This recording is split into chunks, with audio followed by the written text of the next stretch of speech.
Bien le bonjour et bienvenue sur l'Enthousiaste, le podcast qui vous fait découvrir des réalités faites main par des personnes qui ont osé essayer.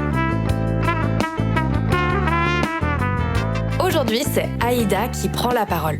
Aïda a grandi en Iran. Elle a quitté son pays d'origine il y a maintenant 10 ans pour l'amour.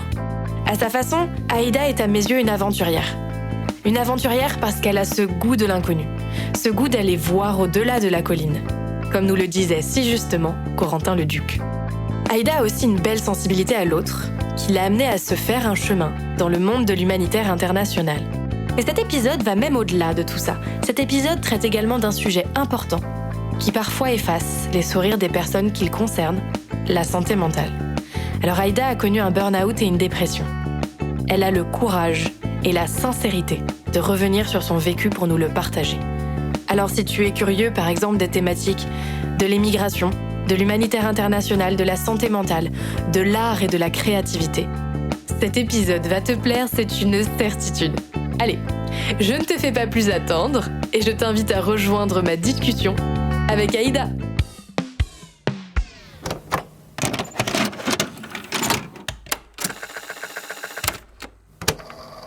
Eh bien, bonjour Aïda et bienvenue sur l'Enthousiaste. On est ravis de te recevoir pour cet épisode.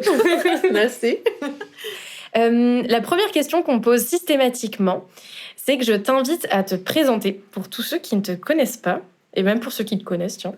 Ok, je m'appelle Aïda. Bon, c'est difficile de se représenter comme ça. C'est une question facile et difficile à la fois. Oui, exactement. Bah, j'ai 20, je voulais dire 26 ans, merde. J'ai 36 ans. Je vis à Paris actuellement. Je suis d'origine iranienne, mais naturalisée française. Et j'ai toujours du mal avec mon français. Parce que ma vie, de jour à jour, je parle jamais le français. C'est plutôt... l'anglais, c'est ma langue principale. Même farsi, c'est pas ma langue principale en ce moment. Donc le farsi, c'est la langue officielle en Iran. En Iran, oui, c'est exactement. En fait, il y a deux manières de dire farsi, c'est persan ou farsi. Okay. Et en fait, persan, c'est le nom que les étrangers donnent perse, l'Iran, et aussi la langue persan, ce qui est une legacy. Héritage, merci. Ce qui est un héritage du temps des Grecs, en fait, qui s'appelait l'Iran, qui était toujours l'Iran, perse. Et c'est pour ça que c'est resté comme ça. Mais en fait, farsi, c'est le nom ouais. Local. Quoi. Mais bon, oui, voilà. Ok. Parce que du coup, là, ça fait combien de temps que tu vis plus en Iran ? Ça fait 10 ans. 10 ans, ok. Et t'as toujours su que tu quitterais l'Iran ? En grandissant, tu te voyais t'installer en Iran ou tu te voyais partir ? En fait, en Iran, écoute, c'est difficile à répondre parce que pour nous, comme on habite dans une situation assez particulière, c'est difficile de s'imaginer dans une autre situation, je veux dire. Déjà, nos passeports veulent rien. Et donc, on ne peut pas partir juste comme ça. C'est pas comme les Européennes qui partent vivre dans les autres pays de l'Europe ou même ailleurs. C'est plus facile pour nous, franchement, je pense qu'il n'y a que 2-3 pays au-dessous de nous dans la liste des pays, dans la liste des passeports, je veux dire le pouvoir du passeport. Et donc, c'est quelque chose qui est assez difficile de faire déjà. Et en fait, si tu n'as pas des moyens de partir spécifiquement financièrement, c'est assez difficile. Et puis, il y a la famille qui doit quitter et tout ça. Ça, c'est difficile aussi. Mais on a toujours su des gens entre nous, dans nos familles, dans notre entourage, qui sont partis de l'Iran. Et l'Iran a beaucoup d'émigration pour plein de différentes raisons. Mais c'est quelque chose qui existe. Moi, je voyais pas que je partirais. Et en fait, j'étais tellement à l'aise dans ma vie quand j'étais jeune que j'y pensais pas. Ouais. Mais puis, quand c'est peu à peu que tu commences à comprendre que, là, peut-être c'est mieux de partir. Je veux pas vivre ma vie toute ma vie comme ça. Mais en fait, c'était pas pour ça déjà que je suis partie.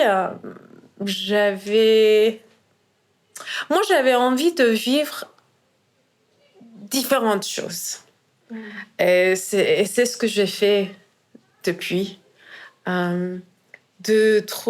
Si une porte s'ouvre, on le suit juste comme ça, juste pour voir ce qu'il y a derrière. Donc, tu es principalement partie de l'Iran pour découvrir d'autres choses et pas vraiment pour partir de l'Iran. En fait, non, pas. Ok. Un peu les deux. La réponse simple, c'est que je suis partie d'Iran pour l'amour. Voilà. Oh. Merci. Déjà, il est là. Ouais. Okay. Parce que là, toute ta famille, à toi, elle est restée en Iran ou Bah oui, ma famille... ma mère, elle est toujours là. Mon frère, il est parti aussi. Voilà. Okay. J'ai des cousins, des cousines qui sont partis aussi.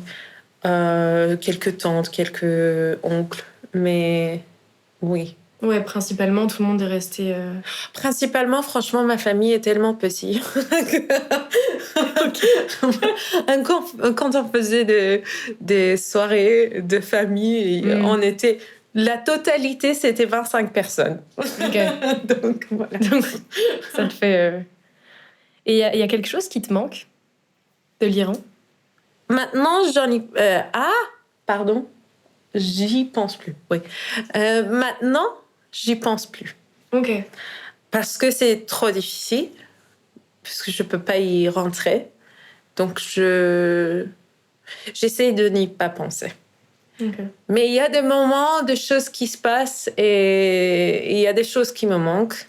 Par exemple, s'il pleut, et c'est toujours l'odeur de fraîcheur qui vient avec la terre, l'odeur de terre. Ça, à chaque fois, ça me rappelle. Merci, ça me rappelle. Souci. Demande quand t'as besoin. Oui. Ouais, ça te rappelle. Oui. Ça. Si je mange quelque chose, c'est les madeleines de Proust. En fait. C'est à quoi je pensais aussi. Et à part de ça, non, franchement, je pense que maintenant, je suis sûre, même si j'y suis pas allée, je suis sûre que l'Iran a bien changé. Je suis sûre que les rues que je connaissais, les endroits que je fréquentais, même les soirées que j'adorais, ne sont pas pareils. Oui, que ça a évolué depuis 10 ans vers une autre direction. Et donc, c'est bien d'avoir de nostalgie. C'est sympa. Mais la réalité, je suis sûre que c'est changé. Donc, c'est pas la peine d'y penser. Oui, parce que ce à quoi toi, tu penses n'existe plus. C'est ça que tu veux dire. Oui, c'est ça. Et est-ce qu'il y a quelque chose qui est souvent mal compris par les gens comme ça sur une situation où on change de pays, où on émigre? Tu peux... par exemple, tu vois, moi, je suis française. Oui. Globalement, je vis en France. Enfin, je suis partie un petit peu, mais c'était l'histoire de 6 mois, donc c'est pas... Je ne peux pas m'installer a priori, enfin, peut-être, j'en sais rien, mais c'est pas le plan là tout de suite. Est-ce que tu as la sensation que quand tu rencontres des gens qui n'ont pas immigré, en fait, il y a des préjugés ou des a priori ou des fausses pensées sur, en fait, ce que ça représente? Préjugés, je ne sais pas. Des fausses idées. Des fausses idées, bon, plein. Nickel. Oui, non. La réalité de changer de pays, c'est franchement très différent de voyager. Même pour quelques mois. C'est vraiment difficile. Enfin, différent, désolée, pas difficile. Des fois, c'est difficile. Oui, ça dépend de... Oui, ça dépend de situation. Mais c'est la même chose à chaque fois quand tu... Parce que moi, je changeais pas mal de pays, de circonstances. Et les premiers 6 mois, c'est toujours la lune de miel, on dit comme ça. Oui, c'est ça. Oui, c'est toujours nouveau. On essaye de C'est dans la trouver découverte. ses pattes, enfin, oui, de découvrir des choses, de se sentir, enfin, tout est nouveau, tout est intéressant. Il y a une énergie différente, Oui, une énergie bien complètement. particulière. 6e mois, ça change. Hop. Et tu commences à avoir des petits problèmes, des trucs qui te gênent. Des trucs, tu veux dire, dans le quotidien ou dans le quotidien, la différence culturelle que tu oui. peux avoir? En fait, pour moi, il y avait 2 choses. Déjà, autant qu'Iranien, de voyager et de vivre dans pas mal des endroits, c'était la partie administrative qui était assez difficile déjà. Ça, c'est vraiment stressant, vraiment. À part de ça, il y a des différentes choses. Mais moi, je suis assez flexible. Je ne veux pas dire que quand je vais quelque part, j'ai des idées que je vais vivre comme ça ou que... T'as pas trop d'attentes hyper précises. J'y vais en blank page, comment dire, oui, sans attente, sans comme attente, ça. Tu prends comme ça, et on verra comment ça se passe. En fait, pour moi, la seule chose qui change tout, c'est les gens d'un pays. Si les gens sont sympas, sont gentils, sont accueillants, je peux pardonner tout. Okay. Mais s'il y a des problèmes avec les gens, par exemple le racisme, ça change beaucoup de choses pour moi. Et tu te sens beaucoup moins bienvenue chez toi ou à l'aise, quoi. C'est beaucoup plus aigri, je veux dire, la situation. T'es un peu plus sur la défensive. Oui, c'est ça, en fait. Et t'aurais un conseil à donner à quelqu'un qui se retrouve à devoir ou à vouloir partir comme t'as pu le faire? Ça dépend où il veut partir. Ok. Est-ce qu'il y a un conseil qui serait différent, du coup, selon les destinations? Ok. Mais bien sûr. En fait, je pense aussi que ça change de... Par exemple, si un Français veut partir travailler dans les pays en train de développement, on dit comme ça, c'est plus poli. Enfin, c'est correct, en fait, de dire ça. Parce que les pays choisissent eux-mêmes de dire en train de développement. Alors que si on dit, comme on dit, the Global South. Et les pays du Sud. Oui, ça, c'est vraiment, je trouve ça pas bien. Donc, les pays en train de développement. Pour le travail, je ne sais pas, parce que moi, j'ai travaillé dans l'humanitaire, dans le domaine humanitaire. C'est différent, les attentes. Tu envisages quelque chose de différent. Alors que si vous voulez aller vivre à New York, par exemple. Oui, puis les cultures sont peut-être aussi un petit peu plus proches, je pense, tu vois, entre la France et les États-Unis. Alors, c'est pas la même, mais t'as peut-être une marche moins grande à faire, non? Je ne sais pas si c'est ça, en fait. Mais en fait, les États-Unis, c'est différent parce que je trouve que n'importe où on vit dans ce monde, we're all living in America. Non, c'est vrai. Je ne sais pas si tu as entendu cette chanson de Rammstein. Oui. J'ai pas entendu la version de Rammstein, tu vois. C'est trop bien. Mais c'est exactement comme ça. Avec Hollywood et tout ça, on a tous l'impression qu'on connaît les États-Unis, même si on n'y est pas allé. Ça, c'est différent, je trouve. J'imagine que chaque personne a une personnalité et c'est ça que fait le lien avec les endroits et les gens, plutôt que, entre guillemets, la culture. Ok. Tu vois ce que je veux dire? Et il y a des gens qui aiment bien le sombre, les temps comme ça, où on a aujourd'hui, qui peut vivre en Scandinavie. Scandinavie. Scandinave, merci. Scandinavie. Scandinave, très bien. Ouais. Ils se sentent. Donc ça dépend vraiment de savoir bien se connaître au départ. Oui, c'est ça. C'est surtout ça. C'est ça. Et c'est quoi pour toi si tu devais donner une définition à l'expression être chez soi, tu pourrais? Tu vois, est-ce que, par exemple, c'est une localité? Est-ce que c'est géographique? Est-ce que c'est les gens? Est-ce que c'est un paysage ou un climat? Est-ce que c'est une culture? Écoute, c'est une question intéressante parce que j'y ai pensé pendant 10 ans. Okay. Même plus, même avant que je sois partie de l'Iran. C'est une question importante pour moi. Je ne sais pas, je suis pas sûre que j'ai un chez moi. Ok. Je l'ai pas trouvé. Et ce serait quoi pour toi du coup ce chez toi? Je ne sais pas. Je ne sais pas à quoi ça ressemble. Je peux dire la plus proche, c'est la France, c'est Paris, parce que je me sens assez à l'aise à Paris. Je le connais bien. Mais les commerçants de mon quartier me connaissent. En fait, t'as le lien social, oui, ouais. C'est ça. Et aussi, je connais la ville. Je peux me débrouiller. Je parle la langue, même pas assez bien, mais bon. je parle la langue bien. Oui, mais je me sens moins intelligent en français que en anglais, par exemple. C'est rigolo. Oui.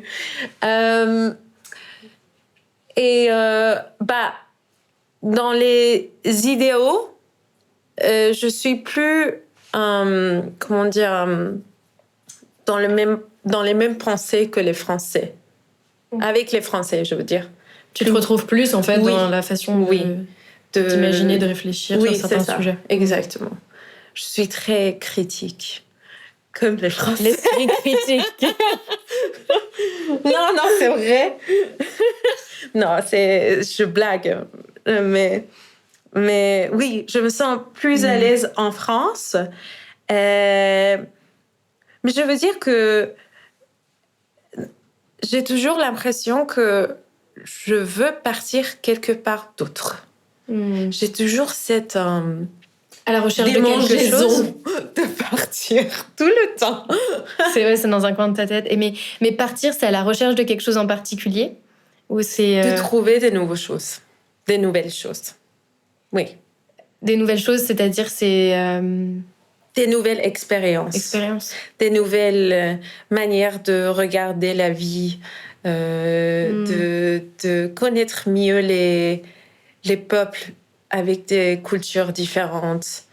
C'est comme si, pour moi j'adore lire, et j'adore lire de science-fiction. Et c'est exactement ça. Des fois, j'ai vraiment besoin d'aller quelque part où je parle pas la langue, où tout est nouveau, étrange. Oh, oui, où c'est l'aventure. Tu te mets aventure de commencer à zéro. Et ça, c'est assez intéressant. Et on peut le faire. C'est pas que dans les bouquins qu'on les lit. On peut vraiment vivre une vie comme ça, même si c'est pour un petit moment, mais on peut le faire. On peut vivre la vie d'aventure. Et c'est pas la même chose que voyager. Hein. Parce que tu vas en immersion, tu vas... Oui, exactement. Il faut trouver sa place. Mais c'est intéressant, tu vois, que tu aies cette flexibilité à t'adapter à la découverte, mais qu'en même temps, tu te sentes nulle part chez toi. Oui.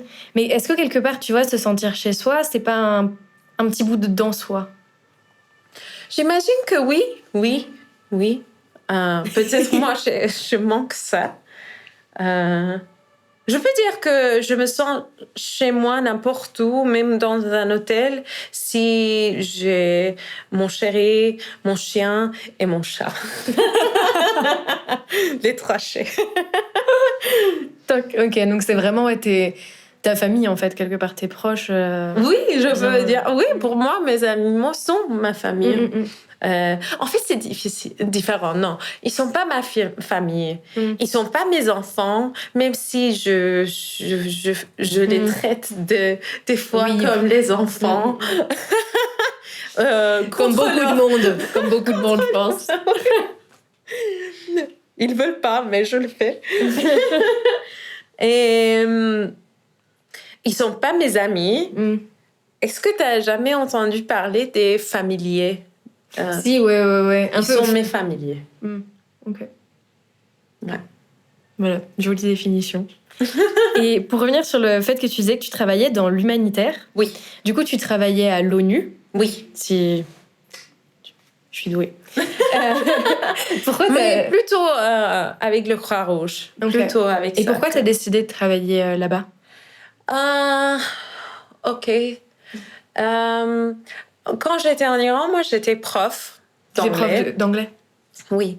J'aime bien être prof. C'est un travail où on voit le résultat de tes efforts. De tes efforts. Concret. Oui, directement, là, instantanément. J'aime bien faire ça. C'est un métier que je trouve c'est très noble. Mais quand je suis partie de l'Iran, je pouvais plus faire ça. D'ailleurs, parce que j'avais essayé de le faire en France, même si j'ai aucun accent en anglais, les Français étaient un peu... ils voulaient... Frileux. Oui, de prendre une Iranienne qui parle sans accent. Okay. Peu importe, je suis partie de la France pour le Costa Rica. Donc, il fallait apprendre une autre langue aussi. Mais c'était à ce moment-là que je pensais, alors, qu'est-ce que je peux faire dans ma vie, là? Je peux tout recommencer et je peux choisir. Alors, belle opportunité. Oui. L'océan de possibilités à nouveau s'ouvre à toi. Franchement, tu dis comme ça, mais c'était vraiment stressant. Ah oui, j'en doute pas une seconde. En général, quand il y a beaucoup de choix et beaucoup de chemins, oui, t'as la pression de te dire, il faut que comme j'ai l'honneur et la chance d'avoir le choix, il faut pas que je me plante. Oui, c'est ça. En fait, tu vois, moi, je déteste aller dans les shopping malls. Ou bien dans les centres commerciaux. Department stores, parce qu'il y a trop de choix. Okay. Je préfère aller dans une boutique où il y a des choses qui sont là, qui sont pas nombreux. Une échelle plus petite, quoi, de magasin. De choisir là que dans une centre commercial. Et là, c'était vraiment ça. J'étais dans un centre commercial de la vie. de la vie. Qu'est-ce que je fais? Mais j'ai limité mes choix parce que j'ai pensé, OK, qu'est-ce que j'aime bien faire? J'aime bien voyager, j'aime bien les langues, j'aime bien aider quelquefois, d'être utile. Pas aider, d'être utile. Ouais. Et c'était à ce moment-là que je pensais, OK, un travail international que je peux faire n'importe où. Parce que avec mon partenaire, on change pas mal de pays, donc il fallait. Il faut que tu puisses être mobile. Quoi. Oui, c'est ça. Il fallait que ma carrière soit quelque chose que je peux transporter quelque part d'autre. Et donc j'y ai pensé. J'aime bien les arts. Je voulais toujours faire les arts, mais à la fin, quelque chose s'est passé. Peut-être c'est ridicule maintenant, mais ça m'a marqué. Moi. C'était la guerre civile en Syrie. Okay. Quand j'ai vu les immigrés arrivent en Europe, et c'était le petit-fils qui s'est noyé dans l'eau. Quand j'ai vu cette image, ça m'a vraiment marquée. Je ne sais pas pourquoi. Il y a des choses terribles qui se passent tout le temps. Les images qui se passent devant nos yeux tout le temps. Mais ça fait quelque chose. Je ne sais pas pourquoi. Je me suis dit, alors je vais être partie de quelque chose qui... on peut pas les arrêter, on peut pas les stopper, c'est pas réaliste, mais au moins de faire une différence, c'est tout. Et j'ai commencé à postuler pour être volontaire pour ça, en fait, de travailler avec les ONG ou n'importe qui. J'étais rejetée tout le temps, plusieurs fois. Donc t'as dû bien persister. Ouais. Et je me suis dit, alors, ok, je suis rejetée, mais qu'est-ce que je peux faire? J'ai remarqué qu'il fallait avoir un certain diplôme. Moi, j'avais mon bachelor's. Licence. Licence, merci. D'ailleurs, en farsi, on dit licence. Bon, voilà. C'était plus simple. J'avais ma licence. Donc, je me suis dit, je vais faire un master en droit international, droit de l'homme. En fait, je voulais le faire, mais j'étais déjà partie au Costa Rica. Et par hasard, vraiment par hasard, au pied d'un volcan, j'ai rencontré des étudiants d'une école dont j'avais entendu parler avant, mais... C'est quelle école? C'est l'Université pour la paix. Okay. Et quand j'ai entendu dire le nom l'Université pour la paix, j'ai ri. Enchantée. Mais n'importe quoi. Quel nom ridicule.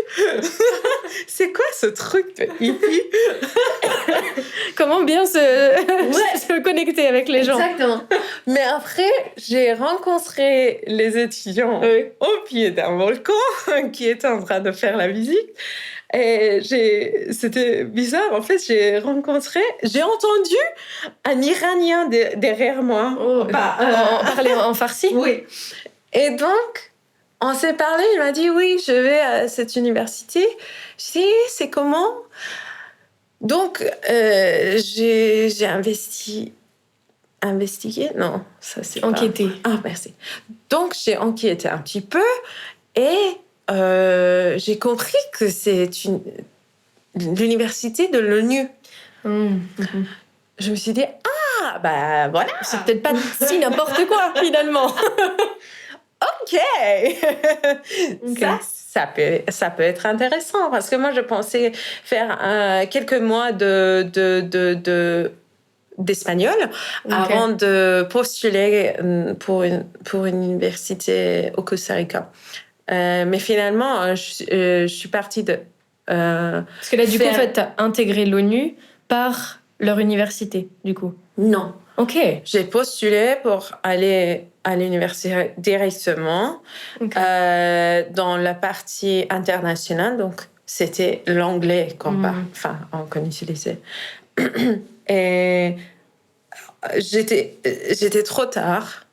Je suis arrivée et il y avait autour de moi des avocats. OK. Parce que c'est enchanté. Loi internationale. Et ils avaient déjà commencé il y a 2 mois. Ils sont fait toutes les fondations. Et moi, je n'étais pas là. OK, oui. Donc, il fallait commencer de 0 à point 3. Oui, tu avais raté tous les fondamentaux. Oui, donc, c'est ça. Et oui, donc... Le challenge, t'es quand même rentrée et tu l'as fait? Oh là là, le beau challenge. Oui, c'était dur. Tu m'étonnes. Je pleurais. Ah ouais. Mais non, moi j'aime bien faire les challenges comme ça, de me mettre dans une situation impossible et de la démêler. D'essayer de démêler. Ouais. Et ça, c'était 2 ans du coup? Non, c'était 1 an. 1 an. Et en fait, c'était assez pour ce qu'il fallait. Je te dis parce que oui, les études sont importantes. Bien sûr que c'est important, mais pour le travail qu'ils attendent, beaucoup de travail, je dis sauf, à part des sciences. 1 an, c'est assez. C'était suffisant. OK. c'est en fait, ce que tu fais n'a rien à voir... avec ton job d'après. Oui. Parce que du coup, tu as pu directement, après ton année d'études, Moi, j'ai fait travailler pour eux. j'ai fait des... un stage, c'est ça? Des stages, oui. Et j'ai travaillé au Costa Rica d'abord, dans la migration, qui était assez intéressant. Oui, puis c'était le sujet qui t'avait initialement lancé dans cette voie-là. Donc c'est comme ça que j'ai commencé à faire. Mais en fait, l'ONU, c'est très difficile à entrer. Hein. C'est vraiment difficile, c'est très compétitif. Et d'ailleurs, je l'ai dit quand j'y travaillais, le métier international humanitaire ou bien droit de l'homme, tout ça, je l'ai dit quand je travaillais là-bas, je le dis maintenant aussi, c'est difficile d'y entrer, bien sûr, c'est beaucoup plus difficile d'y entrer autant une minorité, je veux dire. C'est-à-dire, les plupart des gens avec les postes à haut niveau, soit ils sont des pays, ils viennent des pays riches, je le mets comme ça, simple, des pays riches, soit ils ont un héritage des pays moins développés, mais ils ont fait toute leur vie, ils ont vécu toute leur vie, ils ont eu les mêmes opportunités que ces gens-là. Donc tu veux dire, ce qui était plus difficile pour toi, c'était de par ta nationalité C'est pas simplement ça, c'est juste que... Alors, je t'explique. Attends, je t'explique. Déjà, pour entrer, il faut avoir un bon niveau d'éducation. Et ils regardent aussi les universités que t'es allé. OK? Est-ce que ça serait la même chose si quelqu'un vient d'une université de l'Iran? Non, c'est pas la même chose. Ça n'a pas la même importance. Donc il y a vraiment un classement Exactement. par les dossiers. Après, il faut faire des stages non rémunérés. Et ça, pour quelqu'un qui n'a pas d'argent, qui vient, par exemple, faire un stage à New York ou Genève ou je sais pas où, sans argent, de vivre là-bas sans rien, qui peut le faire? Franchement. Même si tu as toute la motivation qu'il faut, il n'y a que les gens qui ont les moyens, qui sont riches, soit viennent des mêmes pays, je veux dire les mêmes pays occidentaux, simplement. Et ok, d'accord, je comprends, mais c'est comme ça, la vie n'est pas juste, oui, bien sûr, le monde n'est pas juste, mais pourquoi crier tout le temps leur volonté, leur devoir d'avoir égalité, de diversité, tout ça, avec un système qui n'est pas censé avoir de diversité à la base. À la base. Pour rentrer dans ce genre de choses, soit tu dois être partie d'un gouvernement, soit tu dois être riche. Simple. Riche, je veux dire, par rapport, globalement. Peut-être quelqu'un d'Italie peut le faire, mais quelqu'un de l'Iran, d'Afghanistan, non. Donc toi, tu as quand même réussi à la fin à intégrer ce truc-là Oui, parce que j'avais quelqu'un qui m'a aidé, qui Donc m'a tout seul, il faut être bien entouré, quoi. Oui, c'est ça, bien sûr. J'avais les moyens de le faire. Mais je veux dire, beaucoup de mes amis n'auraient pas les mêmes moyens. Même s'ils sont aussi intelligents que tous les gens qui sont là. La sélection ne se fait pas là-dessus, c'est ça que tu dis. Même si tu travailles aussi bien qu'eux, déjà à la sélection, t'es rejeté. Parce que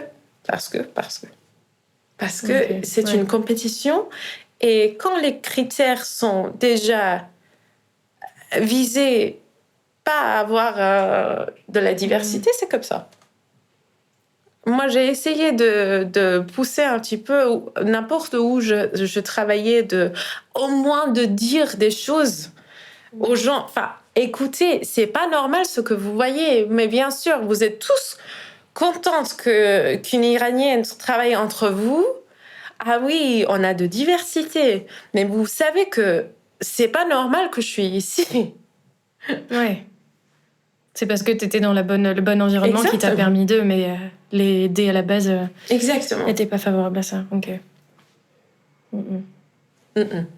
Et après, une fois que tu as pu bosser du coup à l'ONU, c'est là où du coup tu as travaillé déjà si j'ai bien fait mes devoirs, de 2016 à 2021.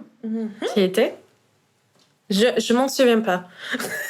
Non, j'étais pas à l'ONU pour tout ce temps-là. Oui, c'était la Croix-Rouge. La Croix-Rouge, oui, le comité international de la Croix-Rouge, oui. Okay. Ce qui est différent de la Croix-Rouge. De la Croix-Rouge. Est-ce que tu sais la différence? Non. Je t'explique. Ok. Ok. Tous les pays du monde ont un Croix-Rouge ou un Croissant Rouge. Ok. C'est une partie... C'est un peu auxiliaire de leur gouvernement, mais ils travaillent indépendamment. Du coup, le comité international, c'est celui qui gère tous les comités... Non, ça c'est la fédération. Ok. Et les Croix-Rouges et les Croissants-Rouges s'occupent des trucs, par exemple, tout ce qui est de la santé, des ambulances, s'il y a une crise naturelle, par exemple, un tremblement de terre ou des inondations, je ne sais pas quoi, Covid, ils sont là. Et ils font le travail. La fédération des Croix-Rouges et Croissants-Rouges, c'est l'unité qui s'occupe d'eux, tu vois, qui les réunit, je veux dire. Le comité international de la Croix-Rouge, c'est une entité qui est basée sur les conventions de Genève. Et il travaille dans les situations de conflits armés. C'est ça. D'accord. Donc, ils ont des principes qui leur permettent de faire un travail que n'importe quelle autre organisation ou... n'importe quelle autre organisation ne pouvait pas faire. Ça veut dire, ils sont neutrales, ils ne prennent pas de côté. Oui. Ils sont indépendants, leur argent vient des dons. Et le troisième, ils sont impartiels. Okay. Donc, ils ne prennent pas... Pas de parti. Oui, mais aussi, il faut avoir une confiance au comité pour pouvoir avoir les gens là qui font le travail. Par exemple, quand il y avait des otages au Gaza... avec la situation à Gaza, c'était le comité international de la Croix-Rouge qui avait fait le transfert des otages. Okay. Ils travaillent, par exemple, dans les prisons pour aller voir si les gens qui sont en prison, spécifiquement les prisonniers politiques, si la condition de vie est respectée pour eux. Okay. Où ils font des liens familiaux. Si quelqu'un perd sa famille, qui se passe très souvent dans une situation comme ça, dans un conflit armé, il leur met en relation avec leur famille, ils trouvent les gens, ils font des forensics. C'est quand tu es dans l'enquête criminelle, forensique, ça aussi. Si, c'est ça. Forensique, oui, on dit comme ça. Oui, ils font ça pour trouver, par exemple, s'il y a un enterrement collectif, qui est qui. Les identifications des personnes. Ok. Donc ça, tu as travaillé Moi, j'ai à ce travaillé en comité-là. fait dans la partie où faisait la coopération avec justement la fédération et les Croix-Rouges et les Croissants-Rouges. Ok. Et c'est quand tu travaillais là-bas que tu as fait un burn-out, du coup? Ou c'était Oui, c'était un autre département. C'était plutôt dans la technologie. Et j'ai eu un burn-out. En fait, je dis toujours un burn-out / un breakdown. Parce que je peux... c'est vrai qu'un burn-out, c'est jamais justement un burn-out simple du travail. Il y a d'autres choses qui se passent dans ta vie qui fait accumuler de stress à un niveau où tu burn out. Oui, et donc, j'imagine que du moment où je suis partie de l'Iran, je ne veux pas y rentrer, mais je suis partie dans une situation assez difficile, très stressant, très traumatique. Et j'avais jamais osé de ouvrir cette boîte que j'avais mis quelque part dans ma tête. Et je l'avais fermée. Fermée, enterrée, cachée, tout ce que tu veux. Tout ça, pour ne pas y faire face. Et j'étais tellement dans le mode il faut survivre qu'il fallait juste avancer. C'était tout. Il fallait juste avoir un master. Il fallait juste avoir un travail. Il fallait juste avoir un travail avec un contrat qui était stable, pas des contrats de 6 mois, de 5 mois, des choses comme ça. Et quand je suis arrivée à ce moment-là où j'étais complètement safe, entre guillemets, ils sont sortis tout seuls. Et la situation où je travaillais, c'était pas vraiment pas OK non plus. Vraiment, je veux dire. Parce que ça ressemble à quoi, du coup? Comment on se sent quand on fait un burn-out / moi, j'étais au fond de la dépression. Au fond. C'était vraiment... J'avais vraiment envie de me tuer. Et là, quand je suis arrivée là, où cette pensée est devenue très concrète dans ma tête, je me suis dit, ça va pas du tout. OK. il faut attendre, il faut tout arrêter. Je suis partie de Genève tout de suite, le même jour. Je suis allée à Bruxelles, où mon chéri était. Et je suis allée chez un médecin, mon médecin généraliste normal. Elle m'a dit qu'il fallait arrêter le travail tout de suite. Et elle m'a dit d'aller voir déjà un psychologue. Et si c'était nécessaire, par son opinion, de voir un psychiatre.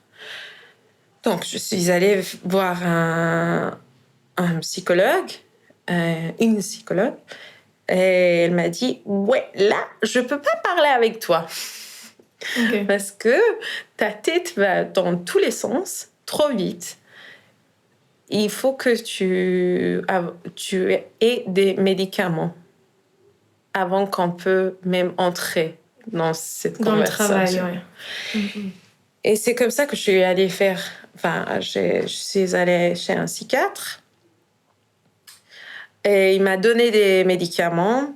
J'étais complètement...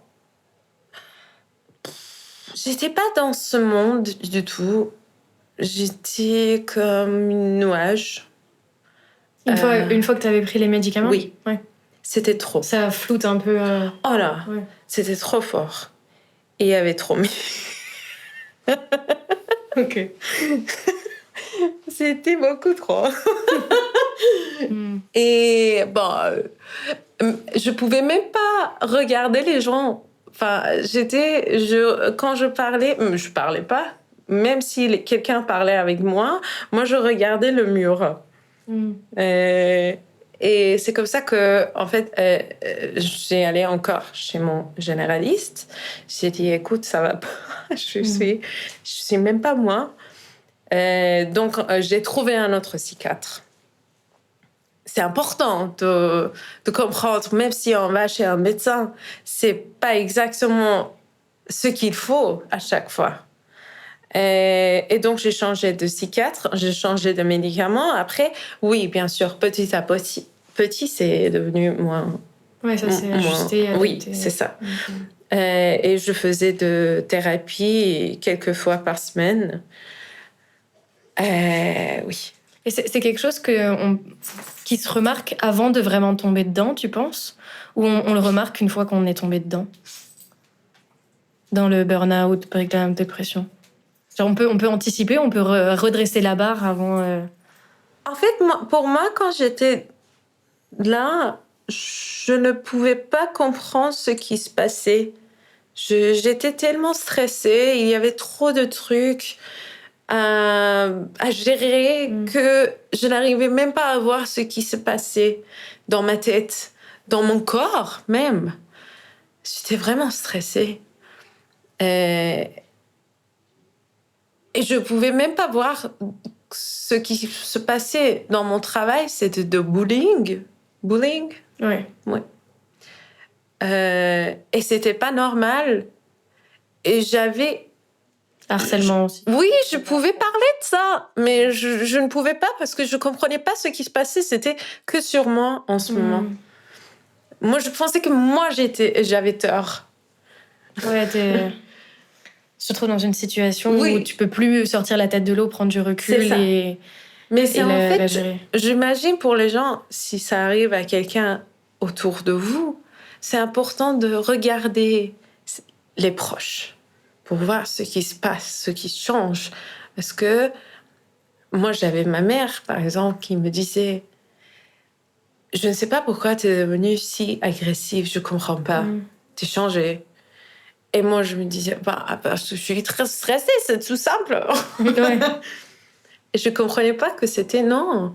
Ça pouvait être quelque chose de plus compliqué que ça, de plus loin que ça. Mais oui. Il y avait quelques mois avant la date où je suis partie du travail que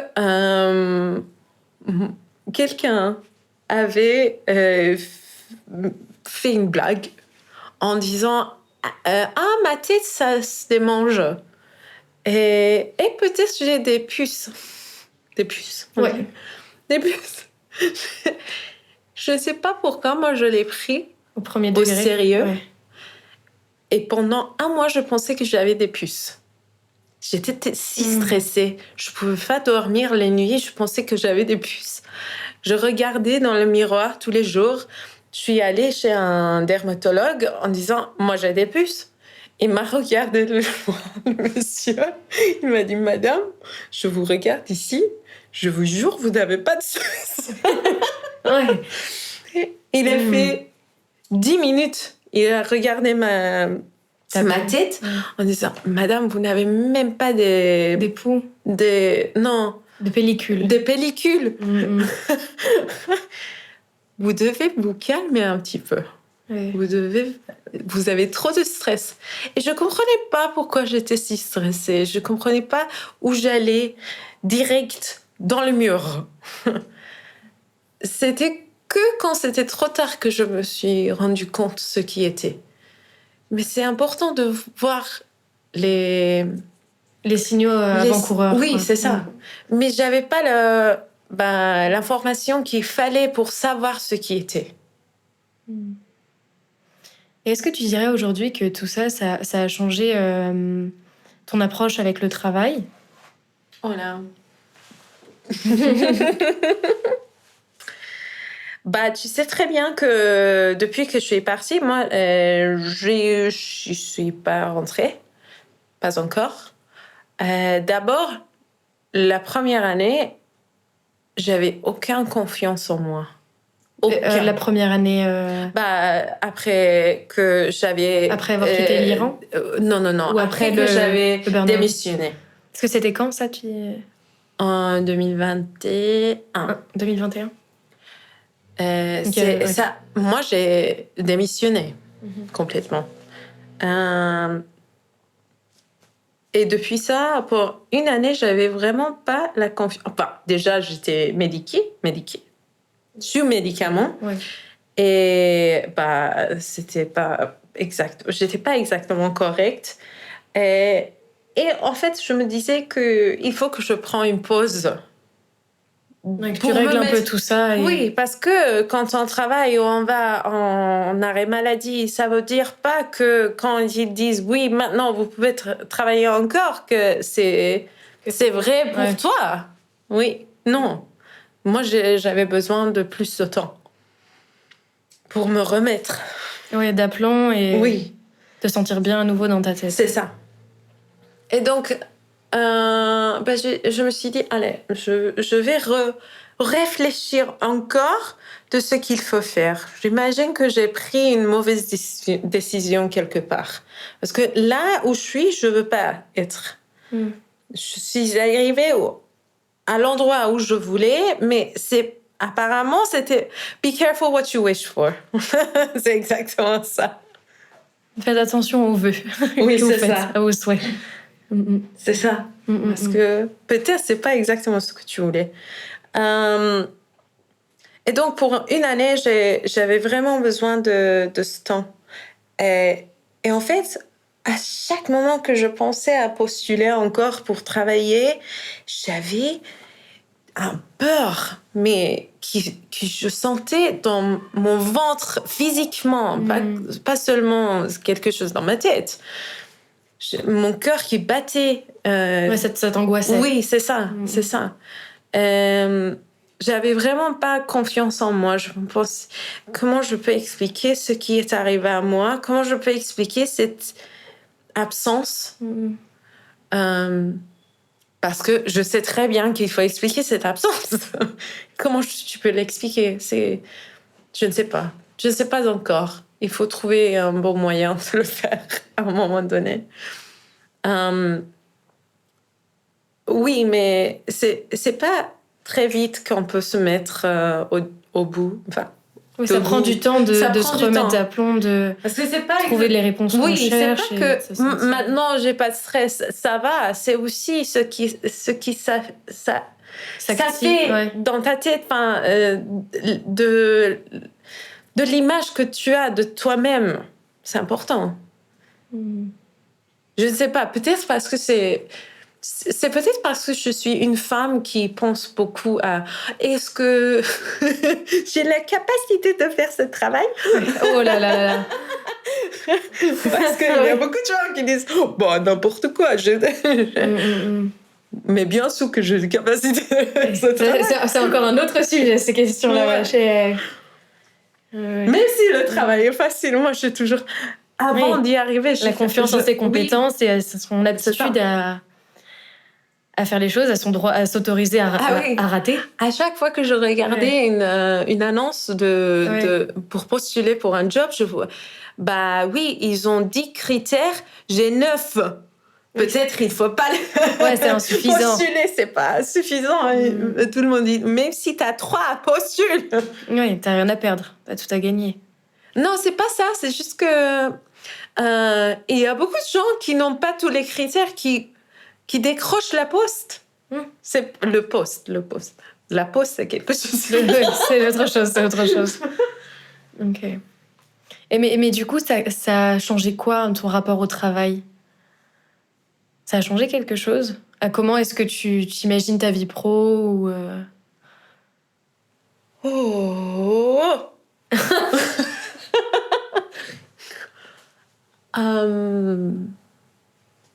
J'ai toujours peur d'y rentrer dans ce monde. J'ai toujours peur. C'est peut-être parce que... C'est pour ça peut-être que j'ai commencé à faire le cours Florent. Pour moi, c'est une sorte de thérapie. Franchement. L'objectif que tu as eu, parce que du coup, là, on rembobine, parce que moi je sais, mais les gens qui nous écoutent ne savent pas. Tu as intégré donc, le cours Florent, donc tu prends des cours de théâtre à hauteur de une dizaine d'heures par semaine, en gros. Oui. Et ça, tu l'as fait donc dans l'objectif. Pourquoi est-ce que tu as voulu faire ça? Pourquoi est-ce que tu t'es dit, Ok. je vais intégrer le cours Florent? Est-ce que c'était vraiment dans cet objectif de thérapie ou est-ce qu'en fait, en le faisant, tu réalises que c'est ce que ça t'apporte? Alors, c'est une histoire drôle. C'est vrai, c'est drôle. Alors, tu sais que j'ai une chaîne YouTube Oui. que je voulais pas faire. C'était avec mon partenaire qu'on l'a fait pour fun, pour nous, franchement, parce Oui. que Créer, c'est voilà. créer quelque découvrir. chose, de faire créatif, c'est assez sympa. J'aime bien ça. Et on a fait ça. Et après, il m'a dit, on y va au cours Florent, le stage d'été. Je dis, Ok. non. Je vais pas dépenser mon argent comme ça. Et la voilà, quelques mois après. Non, mais écoute, j'étais déjà inscrite, je savais même. Voilà. Bon, voilà, on y va. Je suis allée. Le premier jour, on s'est présenté. Tout le monde était comme moi. Je voulais toujours être actrice. Je voulais toujours faire ça. Enfin, bref. Et moi, j'étais là. Moi, je suis ici parce que je suis venue avec quelqu'un. Pas du tout la même approche. Je vais essayer d'avoir de commitment. Non, je vais m'investir. De m'investir. Parce que c'est la première fois que tu faisais du théâtre quand t'es allée à ce stage-là? En fait, je l'avais fait en 2014 quand je suis arrivée en France. Je faisais j'étudiais le français. C'était pour pouvoir parler le français mieux que je suis allée faire un stage d'été aussi et dans la partie français. Mais donc t'avais que cette expérience-là avant, t'avais pas. C'est ça. Ok. Et oui. Là, on a fait la Molière, je m'en souviens toujours. Voilà. Oui. Et suite à ce stage, du coup, t'as intégré là. Nul. Mais nul. Horrible. Pire que horrible. Ok. Donc, je voulais pas le refaire. Mais oui, on a fait celui-là en anglais. Je ne sais pas pourquoi. Mais en tout cas, on l'a fait en anglais. Mais ce qui est une bonne chose, c'est que tu disais que tu avais plus confiance en toi en anglais. Donc... Oui, c'est ça. En fait, je me sentais plus intelligente en anglais, mais bien sûr. Et donc, oui, je l'ai fait et c'était tellement fun. C'était une sorte de thérapie. C'était intense, c'était intéressant. Je me sentais vivante.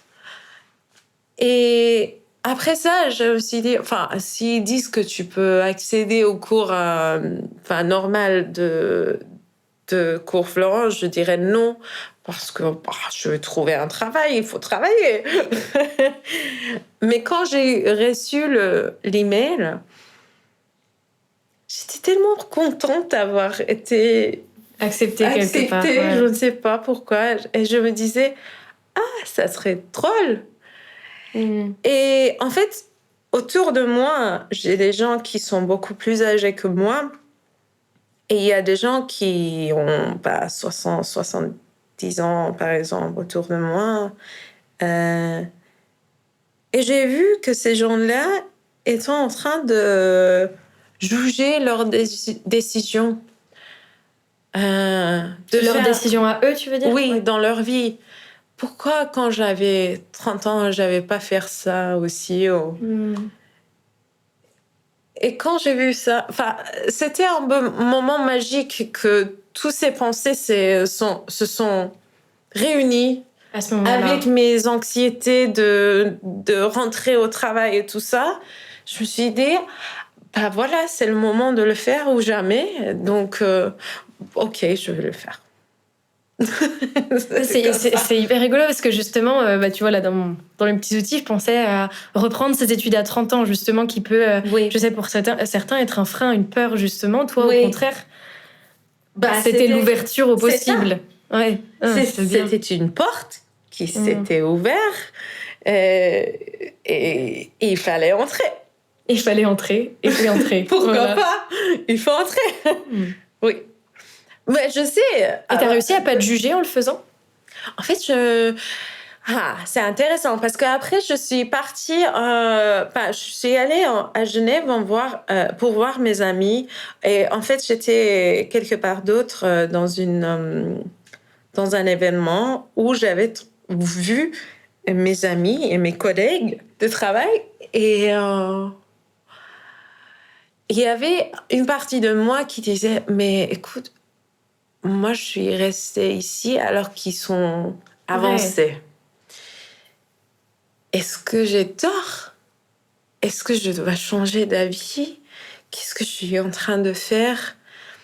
Mais en fait, je me suis dit, écoute, je suis dans un couple depuis 10 ans, 12 ans, 13 ans. Et peut-être pour quelqu'un, il y a des amis à moi qui, pour eux, ça, c'est quelque chose d'important, qui n'ont pas toujours. Et je ne sais pas pourquoi ils se battaient pour avoir quelque chose que moi j'avais. C'est sympa, mais pourquoi se battre pour ça? Oui, peut-être pour moi, c'est la même chose. Je me bats pour quelque chose qu'ils ont, mais pour eux, c'est peut-être... c'est évident. C'est pas évident. Pourquoi se battre? OK. Moi, je vis une vie assez intéressante. Oui, c'est important d'avoir de stabilité, bien sûr. Mais c'est pas quelque chose pour moi qui compte plus qu'autre chose. Ce serait quoi pour toi maintenant, du coup, avec...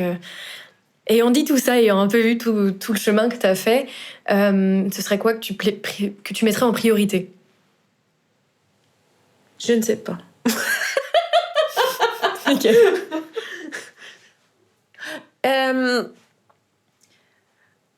Peut-être d'être heureuse. C'est une bonne priorité, c'est déjà pas une mince affaire, donc non, pas nécessairement. D'être heureuse, OK, il y a des jours, tout le monde qui sont pas heureuses. C'est une vague. Il y a des mauvais jours. Ça vient et ça va. Mais en gros, d'être heureuse avec la vie, de ne pas trop avoir des anxiétés. Anxiété, ouais. De ne pas trop... D'être en paix, quoi. Oui. D'être en paix. Oui, c'est important. Je peux plus vivre avec de la stress. Je te jure. Même si c'est le meilleur travail du monde, même si ça paye énormément. Écoute, quand je gagnais ma vie, c'est bien quand même pour quelqu'un de mon statut et mon niveau, de mon âge. Pour quelqu'un qui venait de mon monde, situation, c'était impressionnant d'avoir tout ça. Mais à un moment donné, je me suis rendu compte que je suis en train d'acheter des choses, de faire du shopping, juste pour me sentir mieux pour quelques heures. C'est tout. Et moi, j'étais toujours une personne qui détestait faire du shopping. Qui pensait que c'était... OK. Et il faut avoir des vêtements, mais OK, j'ai quelques vêtements, ça suffit. Et maintenant, je suis en train de récolter des choses dont j'ai pas besoin. Parce que sur le coup, ça me fait du bien. Et... Donc, privilégier sa paix. Ce serait ça, finalement, dans tout ça. C'est ça. C'est un beau message. Hein. D'avoir le temps de voir les gens que tu aimes, de passer du temps avec eux, c'est important pour moi. Est-ce que, là, quand tu regardes l'avenir, il y a un truc où tu te dis, pourquoi pas? J'ai envie de faire ce truc-là. Mais bien sûr. Tu me dis, tu pars demain n'importe où, je dis, pourquoi pas? OK. N'importe où. OK. On y va. On part à l'aventure. Pendant combien de temps? Pas plus de 5 ans. Pas plus de 5 ans. Cette temporalité, j'adore. Ouais. Non, franchement, pour moi, c'est plutôt pourquoi pas. La vie est pourquoi pas. Oui, même si je voyage, j'aime pas organiser ma journée. Ah oui, d'avoir le truc hyper... Laisser de la place à la vie de se faire. Même si c'est nul, je préfère être nulle que avoir un planning. Ouais, d'être trop carré et que ça t'enferme. Est-ce que tu te considères comme enthousiaste? Mais oui, je suis enthousiaste, oui. Je prends des choses. Enfin, oui. Oui. À chaque fois que je veux faire quelque chose, je le fais avec de l'énergie, au moins. Spécifiquement si c'est quelque chose dont je sais rien. C'est intéressant de tomber dans l'inconnu et dans sauter dans quelque chose pour voir c'est quoi, qu'est-ce que je fais ici. Ça c'est intéressant parce que tu vois c'est l'excitation qui te fait sortir de ta zone de confort alors que t'as des gens qui sont vraiment dans l'opposé ou terre inconnue et moi je prends autre direction. Pour moi franchement le truc qui me rend le plus heureuse c'est d'apprendre n'importe quoi. Je veux pas dire l'école. Oui, l'école, j'aime bien l'école, bien sûr. Mais à part de ça, d'apprendre, par exemple, à refaire ma table base parce qu'il y avait des traces d'eau sur ça. Moi, j'aime bien le faire. De regarder YouTube, de trouver de faire des trial and error 1000 fois pendant 4 jours pour arriver jusqu'à que tu arrives à trouver la bonne solution. Est-ce que tu aurais une référence à nous partager d'un livre, documentaire, podcast, peu importe, qui t'a marqué?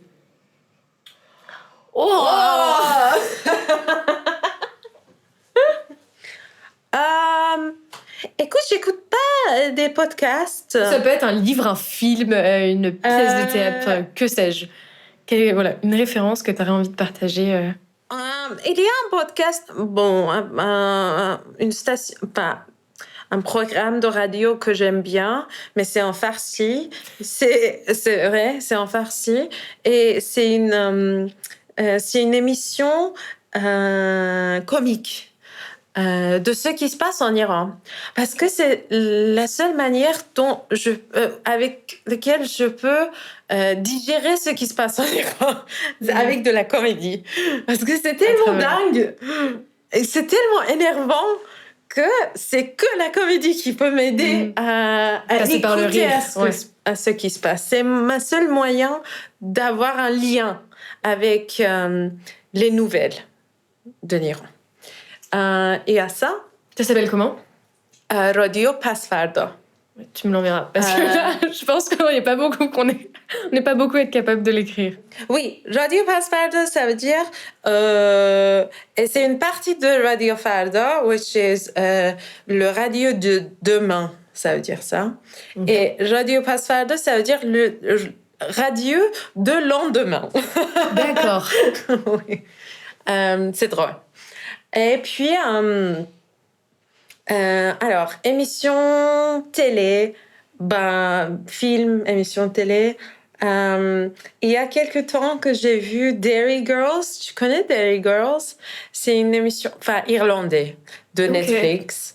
C'est une histoire des filles de l'école dans les années, je veux dire, 90. Ok. Et c'est tellement drôle. Parce que c'est catholique, non? Et ça me souvient de l'Iran et l'école. Et ce que je faisais à l'école, c'est assez drôle. C'est exactement la même chose de ce qu'on vivait. Oh. Tu t'appelles ma curiosité à regarder ça. C'est super drôle. The headmaster is a nun. Le proviseur est une sœur. Une sœur? Et elle est la meilleure personnage que je connais. Ah, ok. Ouais. Elle est très drôle. T'attises ma curiosité. Oui. Alors, il y a ça. À part de ça, j'aime bien les science-fiction un peu psychologiques.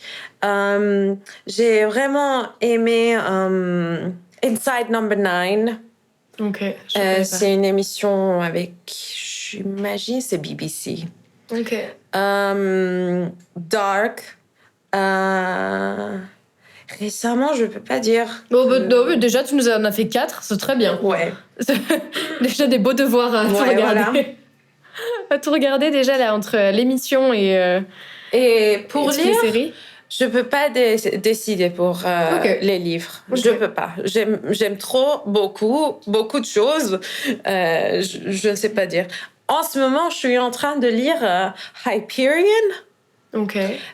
qui est un livre de science-fiction qui a été écrit dans les années 80. Hyperion, c'est assez intéressant. C'est une série. J'ai lu le premier juste comme ça parce que je l'avais pas trouvé dans un liste. Ça m'a intriguée. C'est intéressant comme elle décrit. D'accord. Bah écoute, Ouais. on se penchera là-dessus. Je te demanderai évidemment, je pense que je te demanderai de me les envoyer par SMS parce que je suis pas sûre que j'arrive à tout écrire. Ça va. Mais maintenant, tu vas avoir le droit à la dernière question. Cool. Qui est, je t'offre les mots de la fin. Et est-ce que tu aurais en une idée, en quelques mots, quelque chose à dire pour catalyser l'audace catalyser l'audace pour des personnes qui se sont retrouvées dans des situations similaires à la tienne, par exemple? Quelle situation similaire? Tu choisis. Est-ce que tu en as eu plusieurs?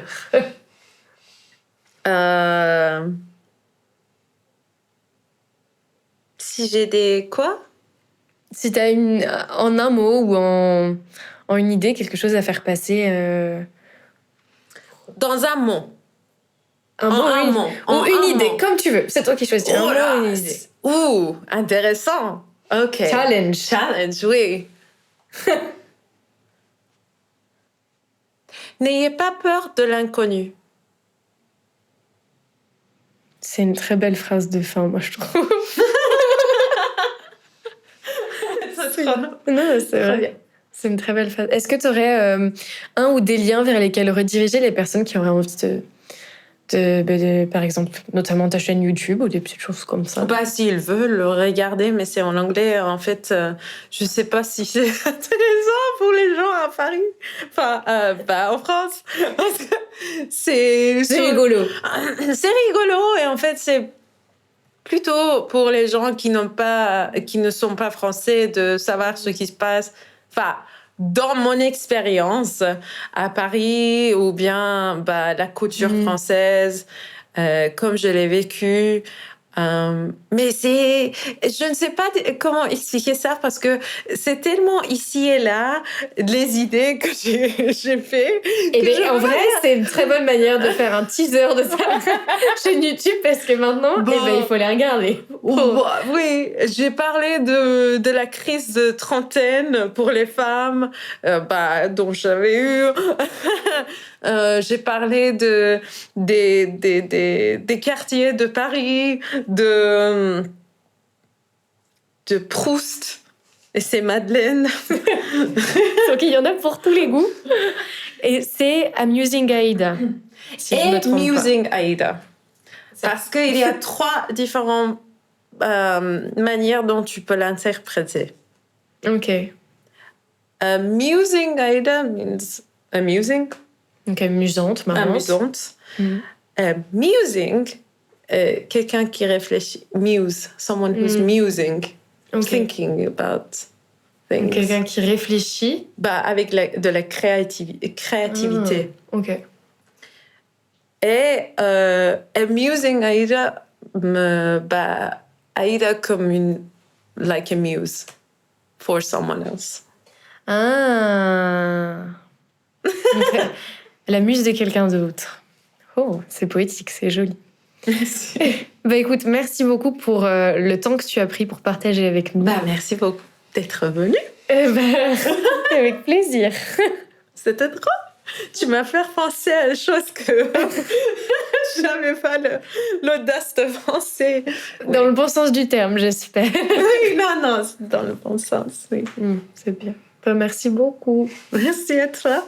Bon, merci à tout le monde d'avoir écouté. Pardon que je tombe sur mes mots. J'espère que c'est pas trop divisé.